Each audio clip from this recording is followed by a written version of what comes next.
I'm on the Acropolis here in Athens, and the Acropolis means high elevation, and it was here where the Parthenon and many other god temples were built by the Greeks back thousands of years before Jesus was born. But behind me is a more recent addition. That's a fortification that was built during World War II. And when the Nazis began to invade Athens, they came up here, of course, and insisted that the flag be removed. The flag keeper at that time, under gunpoint, complied and wrapped himself up in the flag. He was so saddened by it that, in complying to it, he found an alternative that he felt was worthy of the love that he had for his country. Once he wrapped himself up in that flag, he threw himself off that cliff and gave up his life and died.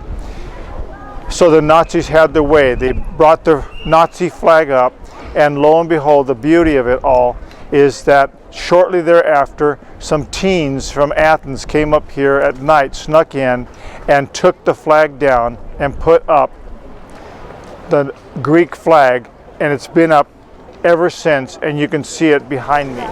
I'm not sure of the patriotism here that's left in Greece. The fact that the flag is still flying is one part of it, but I wonder what the young people are like.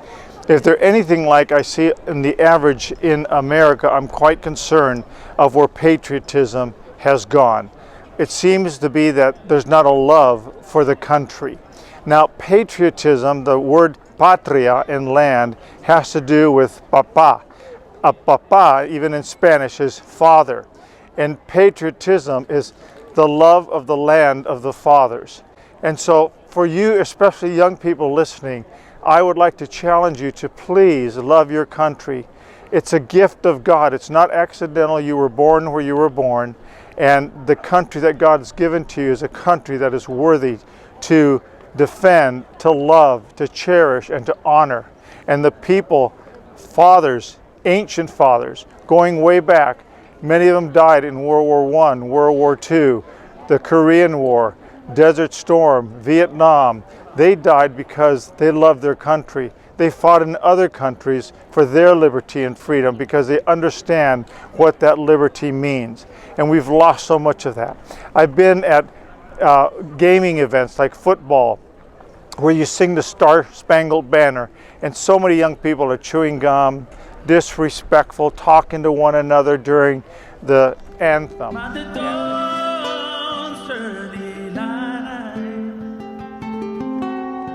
Once so proudly we hailed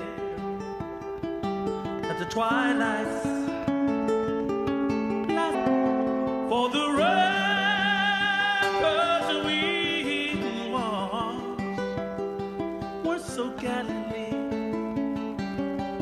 streaming that our flag was still there.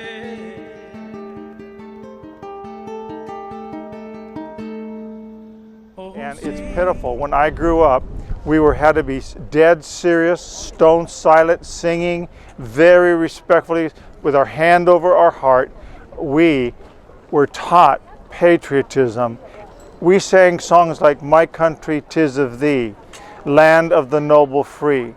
It was our Father's land, "My country 'tis of Thee." The last verse, verse 4, "Our Father God, to Thee, the author of liberty." So we know that liberty is a gift of God, and He will hold us responsible for what we do with the liberty that He's given to us in the nation that we live.